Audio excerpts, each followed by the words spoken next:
সবাইকে পুজোর উপলক্ষে জানাচ্ছি আমার আন্তরিক শুভেচ্ছা। আসলে আমি কোনো গায়ক নই, গান গাওয়ার অভ্যাস নেই, তবে পুজো এই উপলক্ষে আমি চেষ্টা করছি আমার মনে যে আনন্দ সেটা আপনাদের সাথে শেয়ার করার জন্য। তো ভুল হতে পারে, যেহেতু আমি কোনো গায়ক নই, ভুল হতে পারে কি হবে, তবে সেটা আপনারা ক্ষমা সুন্দর দৃষ্টিতে দেখে নেবেন।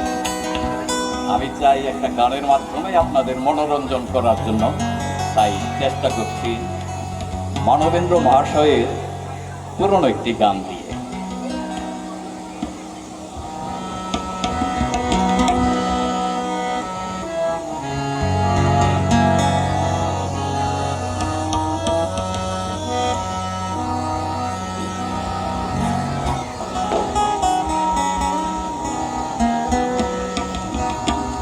ময়ূর কুণ্ঠী রাতের